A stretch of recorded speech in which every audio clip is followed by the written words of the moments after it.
Olha quem voltou para continuar falando sobre a redação do Enem. Oi, amigos, eu sou o Cris, professor de português e redação, e voltei para continuarmos falando um pouquinho mais sobre a redação do Enem. Vamos lá? Vinheta!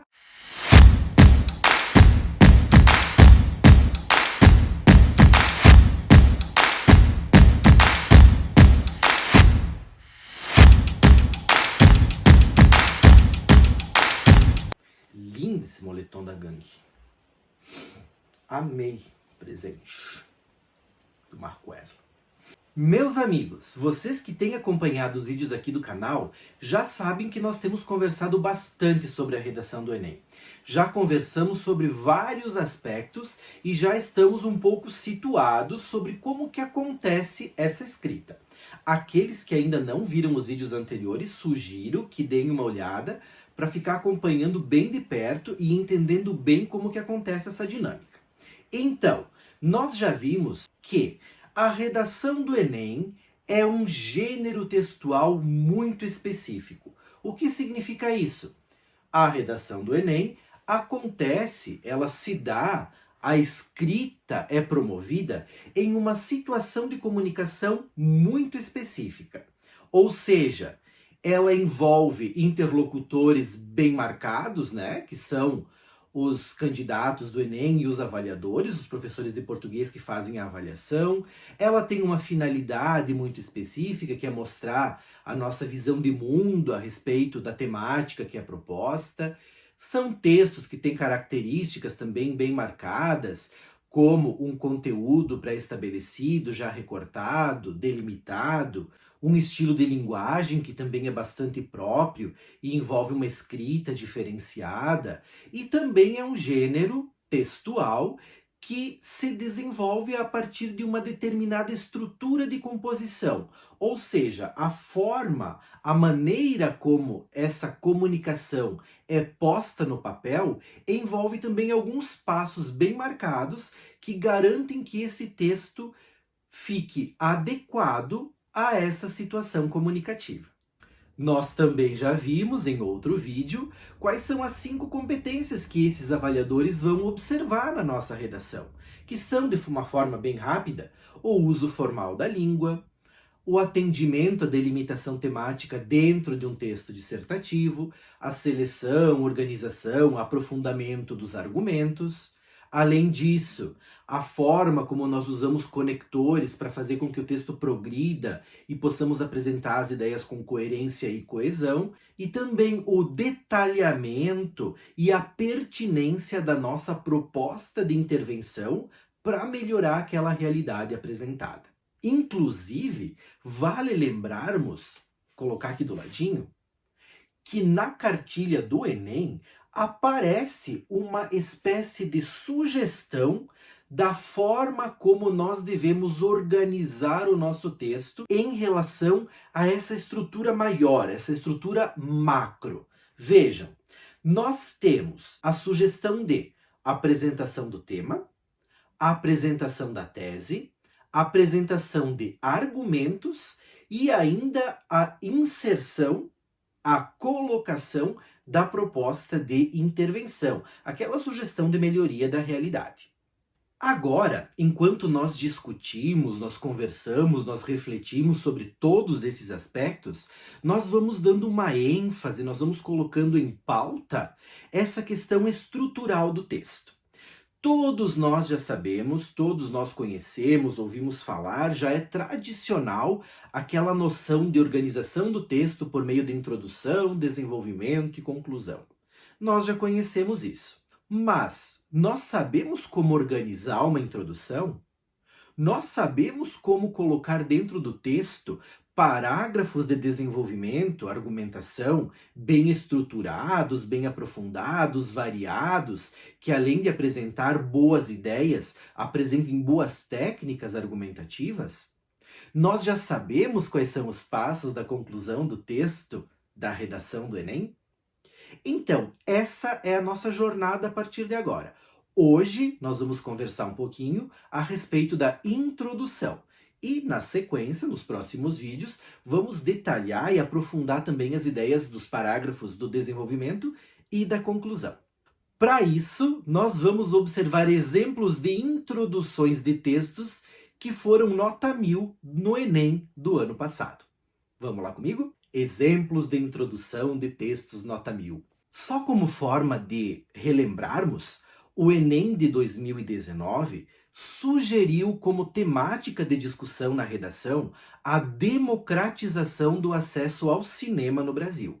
Então, as introduções que nós vamos observar agora são todas de texto nota 1000 e introduções que levam em consideração essa temática. A primeira introdução que eu tomei como exemplo para trazer aqui para nossa discussão é uma introdução bastante simplificada. É uma introdução que não utiliza estratégias mirabolantes, mas ela dá conta daquilo que é a função destinada a ela. Observem comigo. A candidata escreveu: embora a Constituição Federal de 1988 assegure o acesso à cultura como direito de todos os cidadãos, percebe-se que na atual realidade brasileira não há o cumprimento dessa garantia, principalmente no que diz respeito ao cinema. Isso acontece devido à concentração de salas de cinema nos grandes centros urbanos e à concepção cultural de que a arte é direcionada aos mais favorecidos economicamente. Se nós pararmos para observar essa introdução, nós vamos perceber claramente dois passos, dois estágios bem demarcados, inclusive seguindo aquilo que a própria cartilha sugere. Lá na cartilha é sugerido que nós iniciemos o texto apresentando o tema, apresentando a tese, depois argumentos e propostas de intervenção. Desses elementos aparecem na introdução o tema e a tese. Vejam que, na parte escrita em preto no texto dessa candidata, da Ana Clara, nós temos a apresentação do tema. Ela faz um retrato da realidade. Ela puxa a ideia da Constituição, que serve para qualquer temática, né? Já que nós discutimos no Enem problemas sociais, econômicos, ambientais, filosóficos, e a partir da Constituição ela diz que nós temos um problema de garantia de um direito dos cidadãos. E afunila isso relacionando com o cinema, sem grandes mistérios. Essa é a apresentação do tema. Vejam que, em cor de destaque, eu marquei para vocês a apresentação da tese. O que é a tese dessa candidata?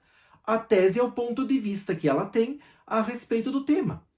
Vejam, isso, a dificuldade de garantia ao cinema, devido à concentração de salas de cinema nos grandes centros urbanos e à concepção cultural de que a arte é direcionada aos mais favorecidos economicamente. Essa tese tem dois pontos, que a candidata está prometendo que vai desenvolver na sequência do texto.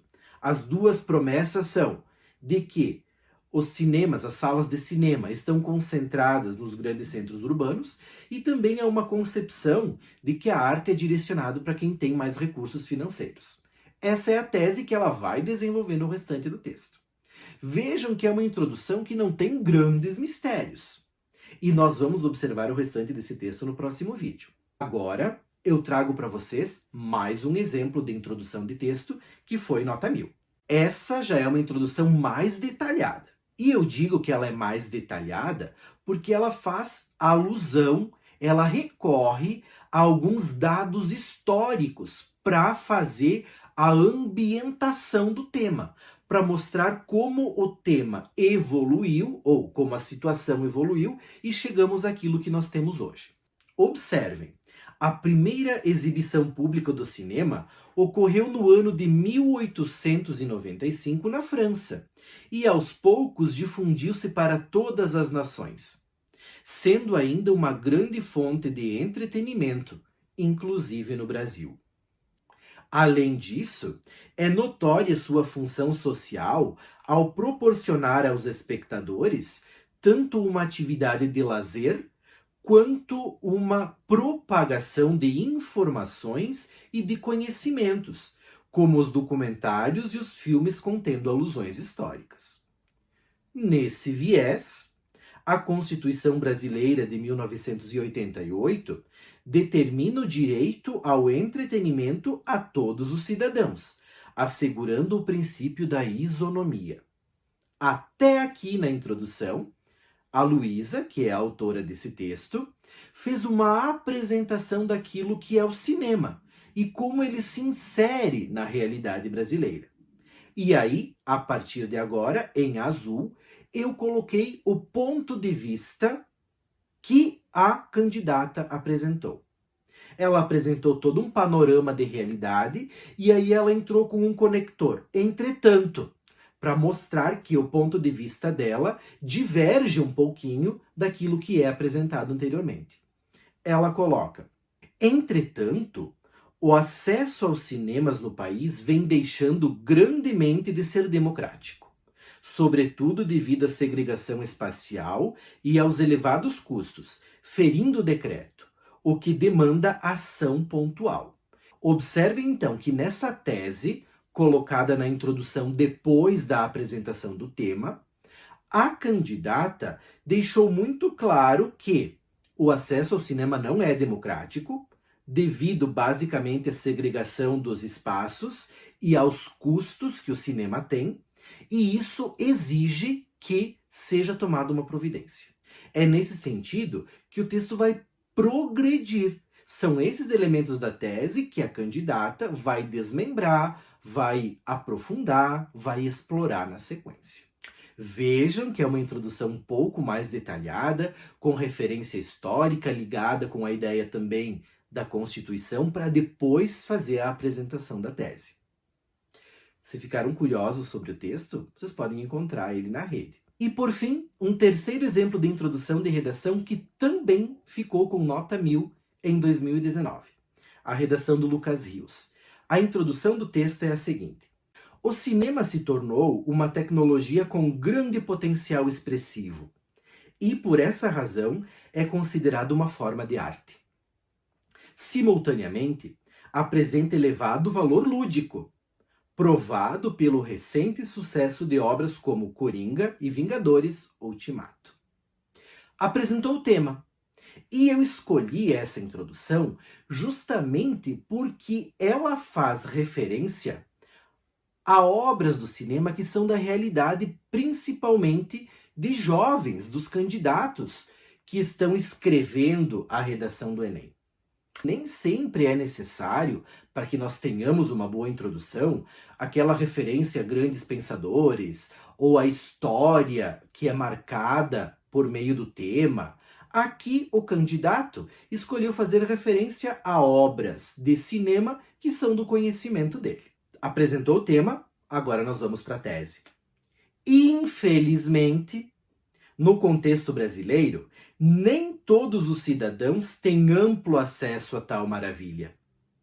Nesse sentido, percebe-se a existência de problemas sociais e econômicos que dificultam a democratização dessa atividade no país. A tese está em sintonia com a proposta, que pediu uma discussão sobre a democratização do acesso ao cinema.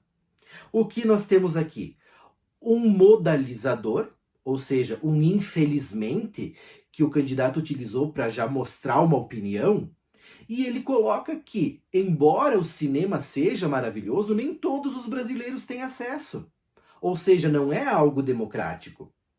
E é a partir disso que ele vai discutir a existência de problemas sociais e econômicos que fazem com que as pessoas não cheguem ao cinema. Essa é a promessa anunciada na introdução e que o candidato vai desenvolver nos parágrafos seguintes. E vamos observar outros textos que também foram nota 1000 e observar como são organizadas, estruturadas, discutidas as ideias nas introduções. Assim nós vamos já ter um bom caminho de como escrever os nossos textos. Não precisamos ser iguais a ninguém, mas também não custa nós nos inspirarmos naquilo que é bem feito. Amigos, nos próximos vídeos nós vamos discutir, obviamente, como organizar os parágrafos de desenvolvimento e como organizar o parágrafo de conclusão dos nossos textos dissertativos argumentativos. Fico na torcida para que esse vídeo tenha sido útil, para que vocês possam aprender sempre mais, e eu fico à disposição de vocês.